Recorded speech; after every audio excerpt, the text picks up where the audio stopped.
Você atua aí já com psicologia há algum tempo, né? Sabe da Uhum. importância da amizade, do convívio social para o desenvolvimento das crianças. E a gente está vivendo um momento muito atípico, né? Já são meses que essas crianças estão enclausuradas, né? A gente sabe que a Covid, em geral, não tem afetado com muita gravidade crianças e adolescentes, né? Em geral, existem, claro, as exceções, mas essa doença vai deixar marcas profundas nessa geração, não vai? Bom dia a todos, obrigado pelo convite. Falo aqui meu nome, também trago um pouco da experiência do Hospital Pequeno Príncipe nesse processo. Você tem toda a razão, assim, as crianças, elas não são o alvo principal do vírus, né? Lá no hospital a gente tem casos suspeitos, tem casos confirmados, mas numa proporção bem inferior ao que a gente vê em outros hospitais, né? E as crianças mais afetadas são as crianças que já têm alguma comorbidade, né? Isso é mais comum. E você trouxe bem, né? O impacto da pandemia para as crianças vem do isolamento, vem das restrições colocadas. Agora a gente tem uma restrição grande, inclusive, de circulação das crianças em supermercados, né? Há dentro do decreto, há uma restrição de crianças de menores de 12 anos, pelo menos em supermercados e em lojas, enfim, não tenho certeza em todos os estabelecimentos comerciais. E vem sendo um desafio muito grande, né? Porque, primeiro, não são todas as casas que têm um espaço externo, que tem um espaço de luz solar, para atividades físicas, e tem uma restrição grande de contato físico, né? De contato com amigos, com crianças da mesma idade. E isso é bem difícil, porque o contato, para nós adultos, já é importante para aliviar, para trocar ideias, para se sentir acolhido, para mudar o pensamento, para falar de coisas novas. Para as crianças, ela é fundamental porque as crianças estão num processo de construção da própria identidade, né? Então as crianças e os adolescentes. Então a gente está privando eles agora de uma parte muito importante que é, primeiro, é, ter uma relação livre, uma relação própria e íntima com outras crianças, pares da mesma idade, especialmente na escola, que a gente diz, né? As relações elas vêm sendo muito pontuais, encontra em algum ponto, encontra ao ar livre, mas não tem aquela coisa de uma rotina de encontro em que eu estruturo as minhas expectativas para o dia seguinte. Então as crianças estão ficando muito tempo com adultos, e isso muda um pouco a configuração, porque as crianças, quando elas convivem entre elas mesmas, as regras estão sendo descobertas junto. Então, se uma criança está com um adulto vai alertando ela dos problemas ou vai explicando o que pode acontecer, enfim. Quando duas crianças se relacionam sem essa supervisão, elas erram, uma magoa a outra, ou uma surpreende a outra com gestos de amor ou de ciúme. E aí ela vai aprendendo a se modular no mundo, né? Então, esse ponto é uma perda importante. A gente vai falar de, né, alguma substituição disso aqui, como a gente está fazendo, né? Mas isso é um paliativo, né? Não substitui completamente. E daí as crianças. E aí nós adultos estamos tendo que bolar alternativas para lidar com os nossos filhos, né? E isso está sendo um grande desafio. Para ambos, né? Para os adultos e Aham, para as crianças. Agora a gente comemorou no último dia 20, né? O dia da amizade, o dia do amigo, o é dia verdade. julho, e a amizade neste momento também deve estar fazendo muita falta para as crianças, né? A gente tem uma noção do que isso vai impactar na personalidade de toda essa geração que está passando assim meses, né, sozinha, sem esse contato com os amigos, sem a construção dessa personalidade, dessas regras que serão usadas ao longo da vida, Bruno. Olha, é difícil a gente prospectar, sabe? Eu trabalho na unidade de transplante de medula óssea do Hospital Pequeno Príncipe, né? Então, eu já lido há algum tempo com crianças em isolamento. Porque para fazer o transplante de medula óssea, as crianças precisam fazer um isolamento grande dentro do hospital e depois elas precisam de um isolamento longo também dentro das próprias casas, né? E lá a gente não observa, assim, tipo, essa questão de ficou em isolamento vai ter uma marca negativa. Eu acho que sim, essa pandemia vai marcar todos nós, né? Vai marcar essas crianças. Acho que elas sempre vão, no futuro, contar histórias de como é que foi aquele tempo em que a gente não podia sair de casa. Mas eu não posso dizer a priori que vai ter uma marca negativa, né? Porque, assim, vai muito dos recursos que nós adultos estamos oferecendo para as crianças enfrentar esse momento, tanto de explicar o que está acontecendo, dela entender o sentido dessa restrição, quanto a gente estabelecer estratégias, tanto de distração quanto de cooperação, né? De atividades lúdicas ou cooperação dentro de casa. E a gente ir conseguindo trabalhar essa expectativa. E na volta, né, a criança vai voltar cheia de expectativas, cheia de intenções, da gente conseguir acompanhar isso e ajudando a criança a modular essas relações, essas suas intenções, né? Com certeza vão ter algumas coisas que elas vão querer fazer e não vai dar certo logo de primeira, ou algumas coisas que vão surpreender, enfim, a gente tem que estar... quando acabar, né, o isolamento, as coisas não vão, tipo, num passe de mágica, voltar a ser como eram, né? As coisas nunca mais vão ser iguaizinhas. A partir de agora, elas vão ter mudado. Então, a gente vai ter que ajudar os nossos filhos, as nossas crianças, que a gente trabalha, enfim, a compreender ajudar elas a interpretar o que vai acontecer, né? E o diálogo é sempre uma ferramenta fundamental.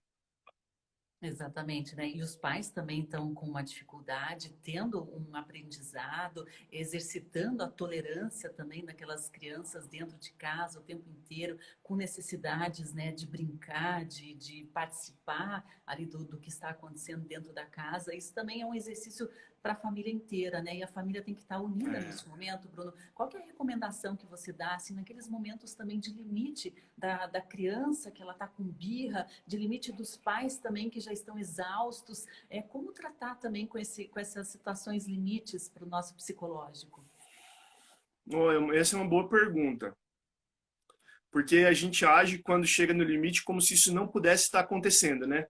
Então chega no momento de exaustão, de limite, a gente diz: nossa, o que eu fiz de errado para isso estar acontecendo? E a gente não fez nada de errado, assim, nós somos todas pessoas que estamos passando por uma situação muito artificial e que nos traz muitos desafios.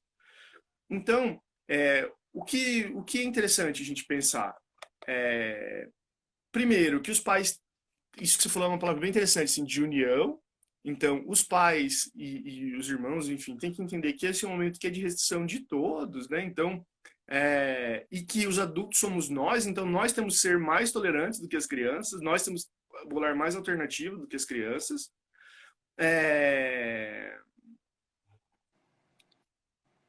E que os pais vão precisar fazer atividades lúdicas com as crianças, né? Então precisa sim achar alternativas divertidas e interessantes, mas não precisa fazer isso o tempo todo, né?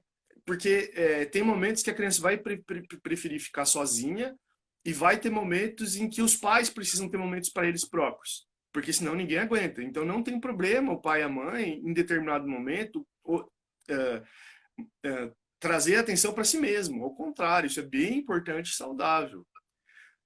E vai ter momentos, efetivamente, que a convivência desgasta, que cansa, que a criança vai... E criança, ela, por natureza, ela tenta testar os limites porque ela não os conhece. Então, ela precisa testar para entender em que ponto... Ela tem que entender no mundo, ela precisa entender em que ponto... Por que pôr pé na mesa não é bem educado, ou por que falar tal tipo de palavra não pode. Ela demora um tempo. Ela vai demorar não só a explicação verbal, mas especialmente assim a tentativa e erro. E chega uma hora que os pais cansam. Então, quando chegar essa hora, o que é importante? Vai ter um momento de explosão, vai ter algum momento de maior intensidade nas palavras, de gestos, enfim. primeiro de tudo, a gente não ficar se culpando. Nossa, não devia ter feito. É claro que a gente precisa fazer um julgamento sobre a nossa ação. Mas sim, pensar o que me levou a fazer isso, quais são os pontos que me estressaram, como eu posso, a partir de agora, reposicionar a nossa relação, porque não podemos esquecer que os adultos somos nós, né? Então, os pais das crianças e dos adolescentes, eles vão ter que dar o exemplo de voltar atrás e, olha, filho, aqui nesse momento eu errei, mas perceba suas atitudes me levaram a esse ponto, né? Então, a gente tenta, né, como psicólogo, enfim, tentar validar os sentimentos que são não tem como a gente evitar, que são inevitáveis de acontecer. Então, os sentimentos de raiva, de cansaço, fazem parte da nossa humanidade, né, da nossa condição de humanos, e isso vai acontecer. O que não pode acontecer o tempo todo, porque daí a gente precisa de momentos de alívio e tudo mais. E o que não pode é a gente tentar esconder de nós mesmos e dos outros que isso aconteceu, né? Então, precisa de uma certa maturidade, de uma certa predisposição, assim, a perceber essas questões e tentar reposicionar.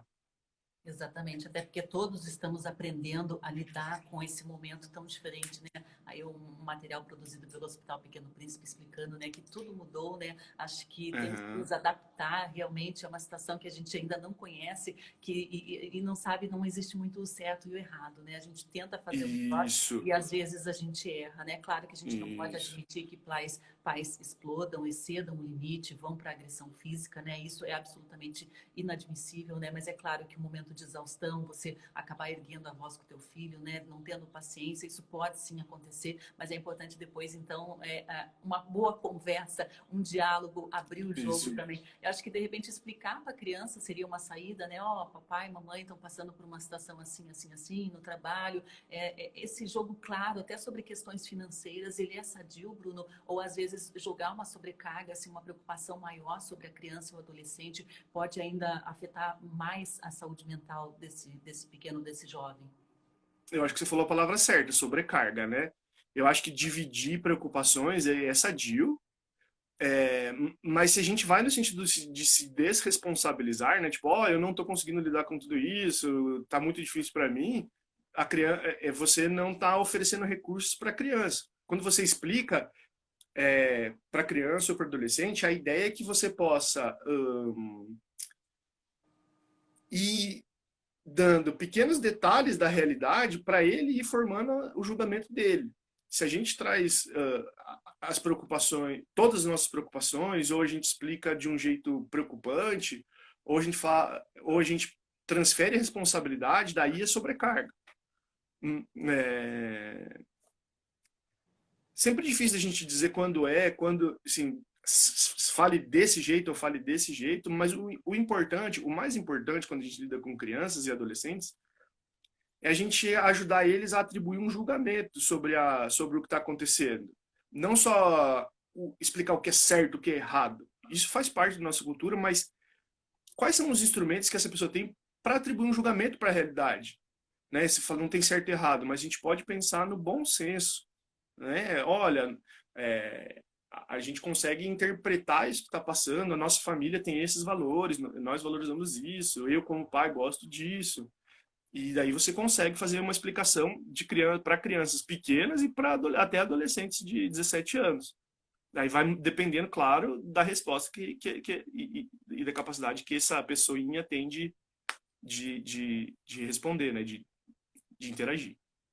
Exatamente, essa questão financeira, eu acho que deve estar pegando muitas famílias também, né, Bruno Mader, porque não tem como uma pessoa que parou de ter renda, parou de trabalhar, teve o trabalho reduzido, a empresa está com os custos altíssimos aí de funcionários, de encargos, de aluguel, e manter o mesmo padrão de vida que existia antes, né, dessa crise sanitária mundial. Então, acho que essa questão financeira, até que ponto o jovem, a criança tem que estar a par, né? Porque às vezes a criança cobra, ai mãe, eu quero isso, ai mãe, por que a gente não pode comer fora, pedir comida?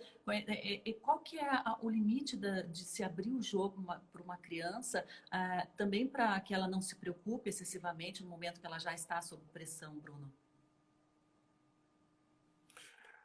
Olha, é possível, claro, falar, ó, esse não é o melhor momento, agora não tá dando, isso é possível, sim. É, mas para os pais conseguirem passar isso para as crianças, é bem importante que haja uma reorganização da rotina, haja uma reorganização, claro, da rotina em conjunto das finanças, que daí isso fica mais claro especialmente para as crianças pequenas, assim, né? Então, quando tem uma questão material e concreta e ela percebe uma movimentação, não é só o pai dizendo não dá agora, existem outras coisas mudando, né? Existem muitos estudos que mostram que mudanças de rotina, mudanças financeiras ou mudanças da alimentação estão mais relacionados à organização de como eu me organizo do que de força de vontade, né? Então, a melhor forma seria reorganizar a rotina, explicar para o filho, ó, agora a gente vai mudar isso, vai mudar aquilo, e dizer para ele, ó, sua parte nisso é essa, né? Então, ó, aqui você vai me ajudar então a lavar a louça, fazer isso aqui, ou sua parte vai ser estudar nesse horário, ou sua parte vai ser e é porque quando a gente divide responsabilidades, a gente traz um sentimento de união, né? Um sentimento de cooperação. Isso é muito importante. Exatamente, né? E as crianças e os jovens podem ser grandes parceiros quando eles estão a par do que está acontecendo, né, Bruno? Que eles não, também não Sim, podem ficar em um mundo à parte, um mundo perfeito, né? Agora, estou vendo aqui os exato. números de uma pesquisa britânica que a assessoria do hospital me passou, né? Que revelou o impacto negativo que a quarentena teve na saúde mental de crianças, adolescentes e jovens adultos, né? Eles entrevistaram 4 mil participantes de 8 a 24 anos e 41% deles afirmaram estar mais solitários do que antes na quarentena, 38% mais preocupados e 37% mais tristes, além de 34% mais estressados. A tristeza é algo que preocupa também quando se fala em criança e adolescente, né? Porque a gente sempre tem aquela imagem de que tem que manter uma criança feliz, tem que manter um adolescente feliz, né? Esse medo de se instalar uma depressão, alguma coisa, né, Bruno? Como lidar com essa tristeza que a gente presencia dos nossos filhos, dos pequenos com quem a gente convive? Quando a gente tem uma crise, um problema, um fator estressante, a gente vai ter modos de enfrentar esse problema. E existem uma série de mecanismos de enfrentamento.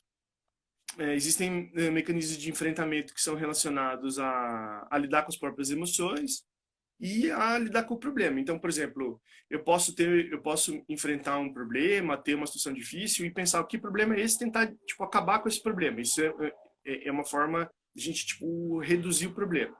E uma outra forma de a gente lidar é como a gente lida com as nossas emoções, né? Como que a gente é, compreender o que a gente sente com relação ao problema e modular as emoções, não necessariamente mudar o problema. Enfim, uma das principais formas de enfrentamento, especialmente de nós brasileiros, aí dos britânicos, pelo jeito também, é o contato social.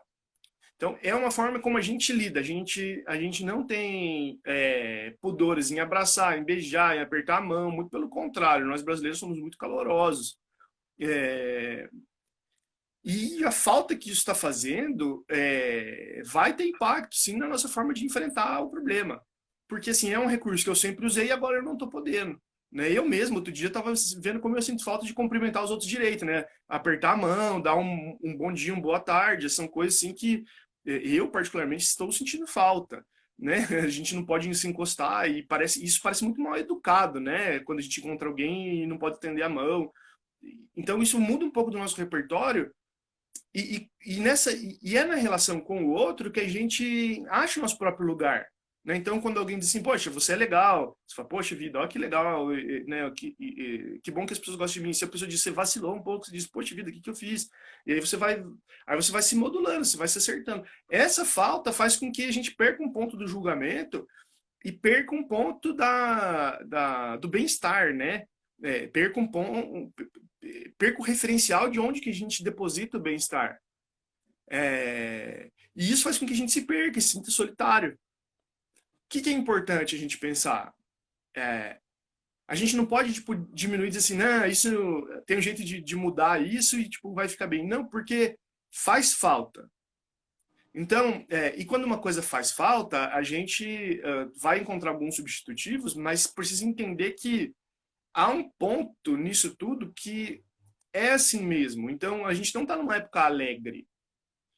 Mas a tristeza, né, a solidão, ela, se ela é ruim de suportar, ela traz ensinamentos. O que a gente pode tirar disso tudo um amadurecimento das nossas posições, é, é, é, a gente conseguir compreender como a gente está fazendo para passar por isso, entendendo que a gente tem forças que a gente não sabia que tinha.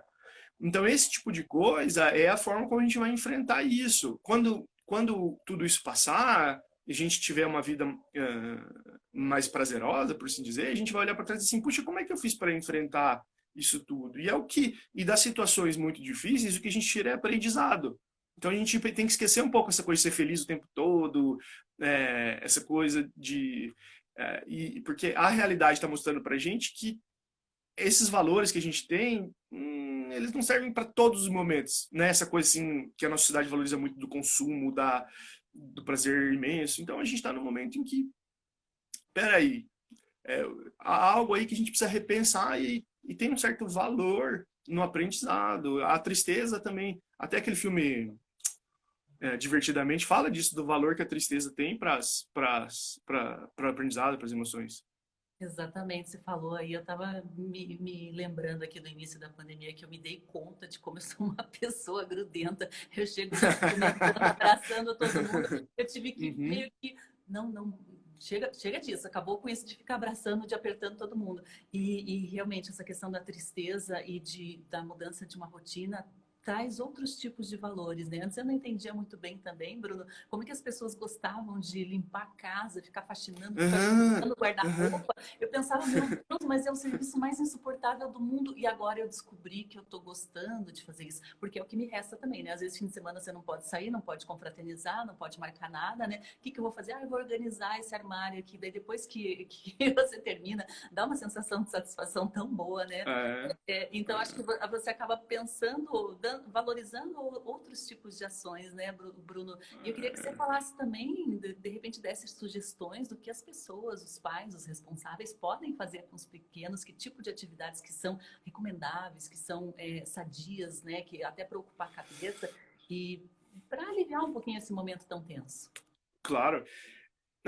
Atividades lúdicas são muito bem-vindas, né? Desenho, projeção, atividades projetivas, assim, desenho, massinha, tinta, essas coisas são muito legais e muito bem-vindas, né? Se na sua casa tem a oportunidade de brincar na terra, fazer essas coisas, mas ótimo. Vamos lá. Para quem mora em apartamento, fazer circuito para criança pular, brincar, achar coisas e tudo mais, a gente vai ter que repensar um pouco na organização do espaço da casa, porque assim a nossa casa servia para certas coisas, agora a nossa casa vai precisar servir para brincadeira, sim, então vai ter que mudar um pouco a organização dos móveis e tudo mais para que a criança possa gastar energia. Muitos condomínios a parte social está toda fechada e vai precisar fazer em casa, né? Então, pensar nesse tipo de coisa é interessante.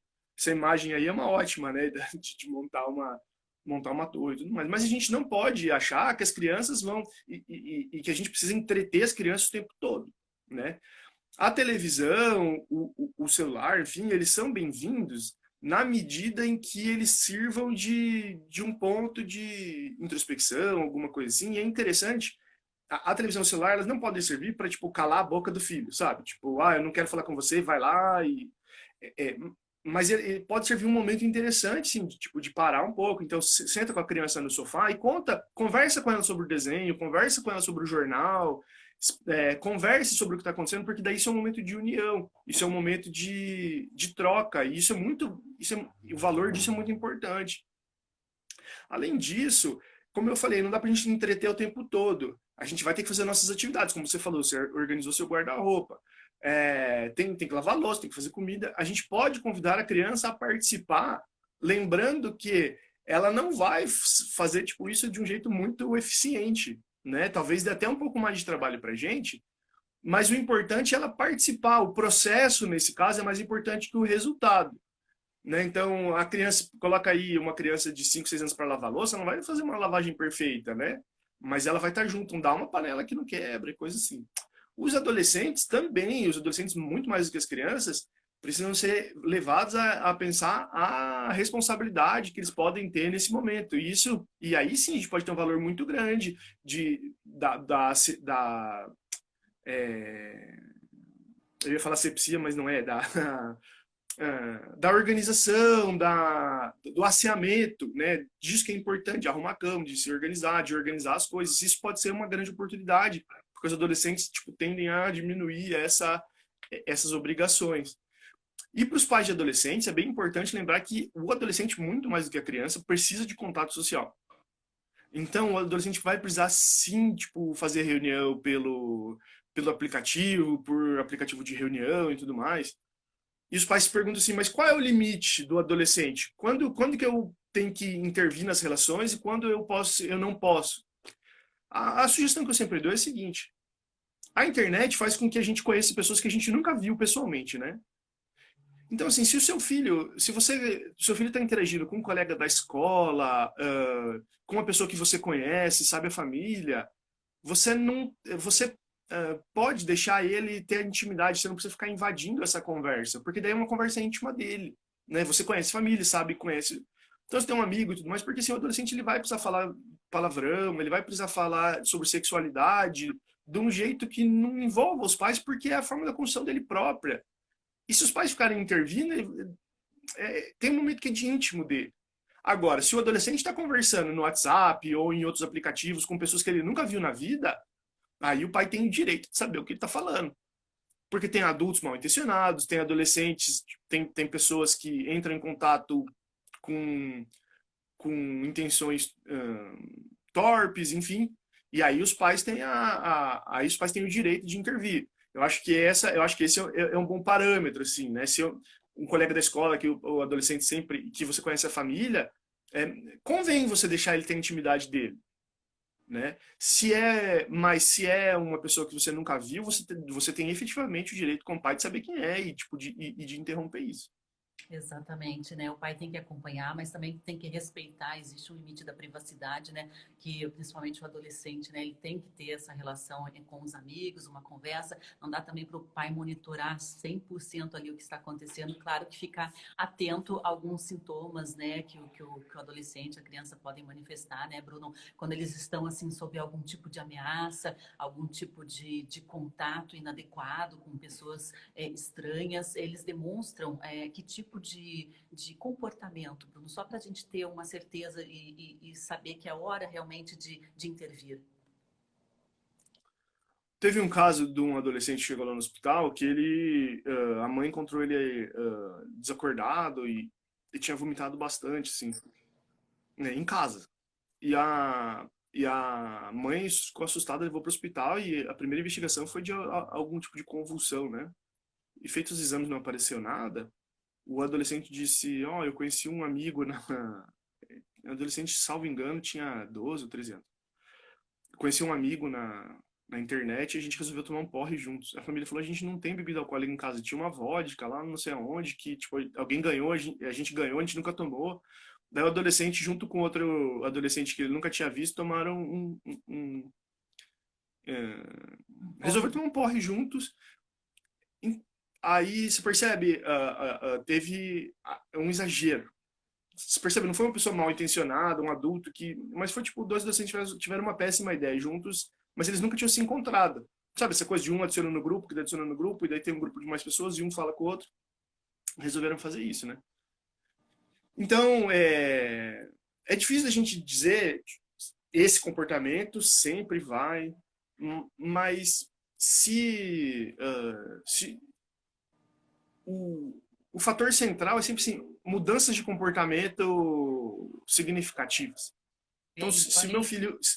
se meu filho é muito calado, ele fica mais calado introspectivo, ou passa a falar conteúdos sexualizados, ou tem uma mudança de comportamento, ou meu filho é animado e passa a ficar mais isolado, ou mais irritado, a mudança de comportamento é que vai dar o nosso parâmetro, né? Não posso dizer assim, um comportamento irritado sempre não. Mas sim, você vai ter que comparar o seu filho com o que ele sempre foi, e se há mudança, a gente tem que ver o tempo que essa mudança dura, né? Hoje ele passou de irritado. Calma, não é por aí também, né? Mas passou uma, 2 semanas diferente, vamos observando. demorou um mês, já tem essa diferença, aí é legal ir tentando entender o que está acontecendo. Exatamente, ficar sempre com os olhos atentos, né? Mãe, pai, os avós, os responsáveis que cuidam com a atenção dessa criança já percebem, né? Muito rapidamente ali se a criança está prostrada, se ela está com algum tipo de mudança de comportamento. Bruno Mader, agradeço demais a sua participação, a conversa foi ótima. Muito obrigada mesmo pela sua disponibilidade. Sei que a tua rotina aí não deve estar fácil, mas foi muito bom conversar contigo e te ver também, né? Mesmo que virtualmente. Eu que agradeço aí o convite. Eu e o Hospital Pequeno Príncipe ficamos à disposição aí de vocês quando precisar. Muito obrigada. Vou te remover aqui porque eu já vou colocar a Elenise Fica à Cecília. vontade. Um abraço.